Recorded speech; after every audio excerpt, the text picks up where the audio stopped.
Namaste, Vanakkam to PGurus audience. I always mention that talking to PGurus audience is very, very interesting and also very informative for me. Lot of comments come and I read them. Some of the comments are, of course, are abusing me and other thing. I ignore them. Other things are really good comment, erudite audience. I thank Higher for providing me this opportunity. Today, end of the year, so we will take up a issue which has been bothering me for quite some time about our Indian television channels and other media. They don't seem to have encourage Indian attire at all in the media. This is something which I have been observing. If you see actually the women in these TV channels, anchors or reporters and other thing, all of them are in Western attire with sort of a either a pant or whether it is a skirt or. And I am told that there is a sort of unwritten rule that they must appear only in those attire, not in the Indian attire, and not in sarees or not in, and also no bindi or no, this earrings, nose rings, and bangles, and nothing. Very interesting. Couple of months before, there is one person called Shefali Vaidya, Chef Vaidya. She is also active in the Twitter and other social media. She did a campaign actually against some of the ad agencies as well as the sellers of products like Titan and other, who in their advertisement, their women do not wear any bindi at all, even though it is advertisement for Mangal Sutra, or it could be an advertisement for Bangle or whatever it is. Anyhow, she did a campaign and it was reasonably successful. Many people followed her campaign, and she her campaign was something like no bindi, no business. And but surprisingly, I find there is a total silence about this channel's condition of even men, for instance. Very hardly you see, I have not seen at least anybody coming with dhoti or any other type of an Indian attire. And it's always, of course, sometimes some open coat or something. Otherwise, it's a tie, very important. And in the case of women, I was told that some, they have a room in the TV thing. In case some women go with all these traditional dress, they are asked to change and then go into Western mode. And in one particular case, I heard that this lady went with bangles and she was asked to remove them. And then she has to keep them, remove them and keep it to somebody else, and then only start her. Same thing for reporters. But the report, many of them are allowed this Draupadi hairstyle. I think you all understand what I mean by Draupadi hairstyle. It's all open and not tied or anything like that. And with mask, it looks extremely very fearsome actually. It looks like all those who were sitting in the Ashok one around Sita. That type of atmosphere they create. The very funny thing is, this type of attire and this type of a dress code, these people discuss about burqa and this hijab and Iran and Afghanistan and even our domestic hijab protester and all that, freedom for dress, and they don't have any freedom to wear the dress.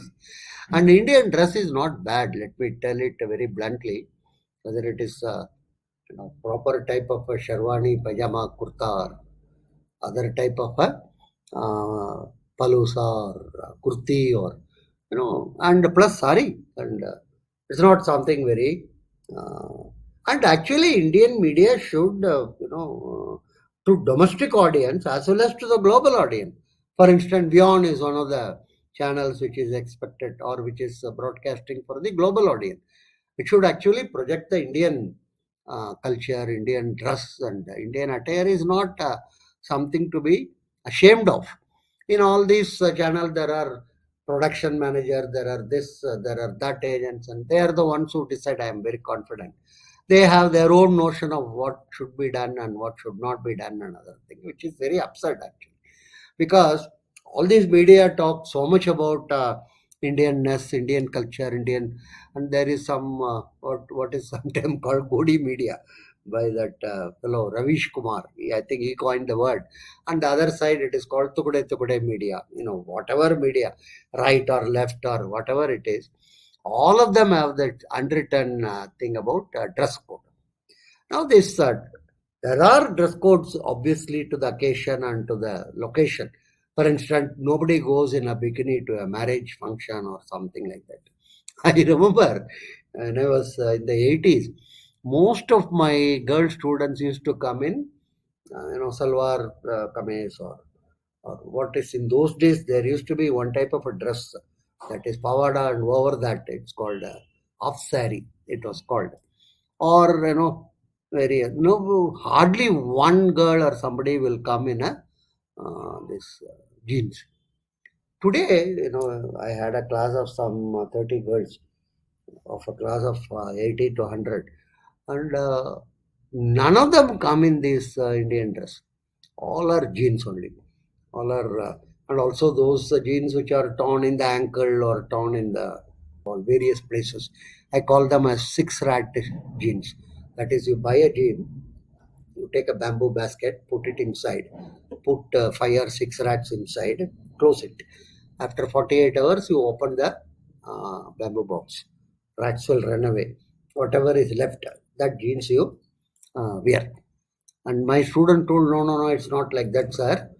There are jeans which are sold, which is torn, and it is more costly. I don't understand. You mean the more torn, more costly, will end up in type of a situation where there is no jeans is sold to you, but you have to pay a very heavy price.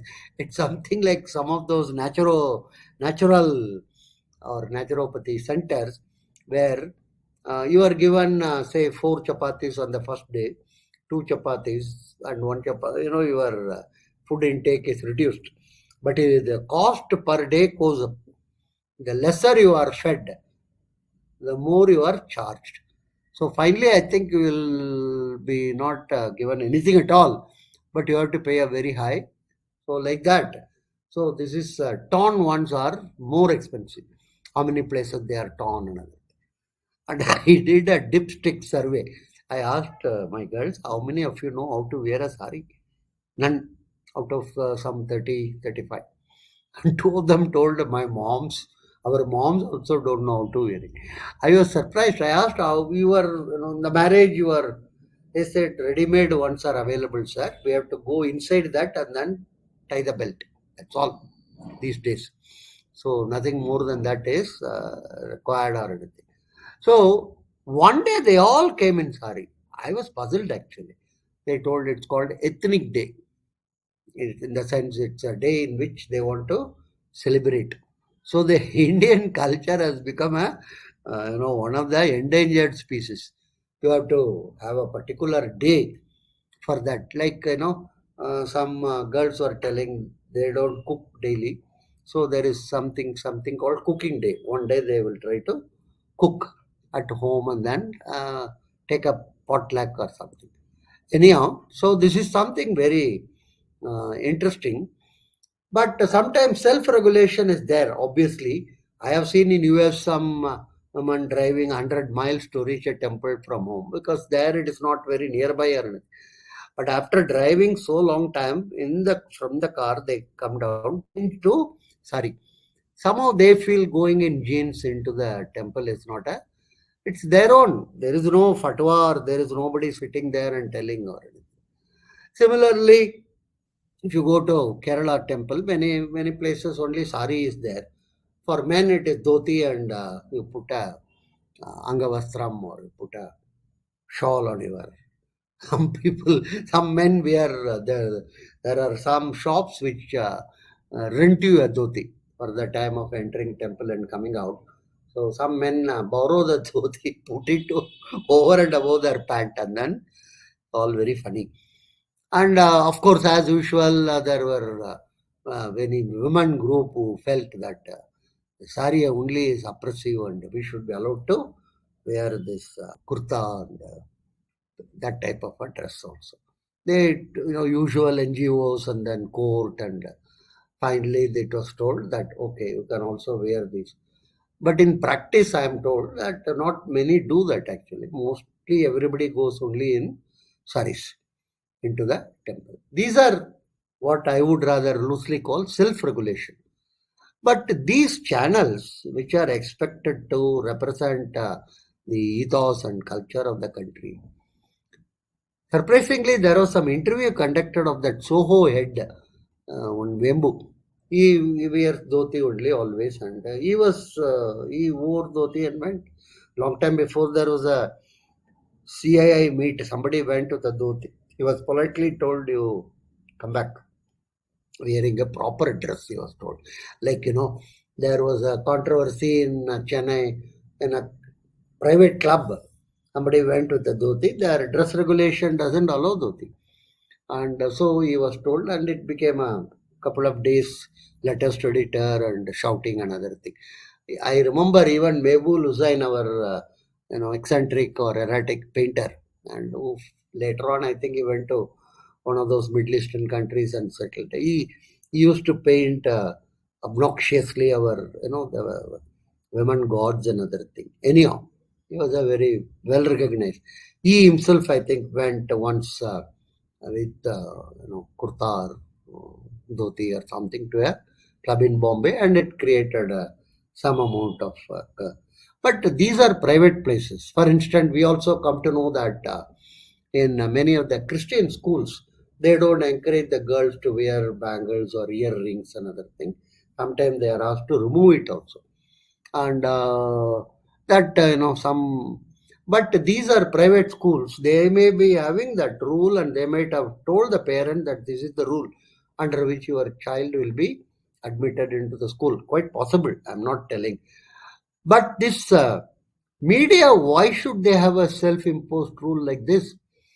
Why should they, what I would rather use the word, why should they deliberately detest Indian attire? There should be some reason for it or something. We can't but I find one or two, like Navika in this Times Now or something, she comes with her sari, but not. So it's not the question of. My point is very simple. It should be, I 100% will agree with the TV channels heads and production unit head, and that it should be appropriate. And it should not be vulgar, or it should not be revealing, and all those things are totally agreed, as long as it is sober, as long as it is presentable. I am also given to understand another interesting thing. The owners of this TV whatever channels are not the ones who have imposed this. This was imposed mostly by the intermediary, the pujaris. Even what I call, they're not the gods. There is a famous proverb in Tamil that the god may give you the boon, but the pujari may not agree with that. Then he may reject it. And so they rule the roost, is production manager in charge and all that fellows. So they decide. And according to me, this is very obnoxious actually. Somebody should take it up very seriously. No need to go to court and other thing. There is a need to for them to look at their themselves in a mirror. When you debate so much about Indianness and this and that and other thing, why don't you look at in a mirror and say what type of an attire you are? For a second, I am not even telling about attire which is inappropriate, which is revealing, or which is not up to the mark. Nobody is recommending that or anything. Actually, what happens is in this skirt, for instance, I have find a lot of group photos where a lot of young girls are also there wearing skirt in terms of awards and other thing. They, most of them, unfortunate, I should tell this, they do not know how to sit cross-legged with a short skirt. Of course, not very short like Michelle Obama and Obama used to tell whenever their daughter used to go out and other thing, they used to look at her. and if it is the skirt is uh, much higher than the ankle length, and their blood pressure used to go up. That ex-president himself used to be mentioning about it in a light-hearted way. So the length of the skirt is another issue. More important is corresponding to the attire, are you in a position to behave? This is very, very important. Having a skirt and not knowing how to sit cross-legged is a very inappropriate or very. The point is, the TV channel need not have any type of what one can call antagonism or apathy toward this Indian attire. What is happening is because of the English channel, many of the regional channels also are following the same thing. For instance, the most interesting is the Tamil channel.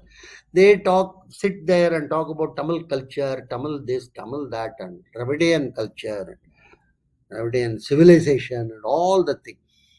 And all of them are this open coated or with the tie, or very hardly I find anybody sitting with a dhoti there in order to talk about these things. So I'm always amused that you want to propagate so much about your culture.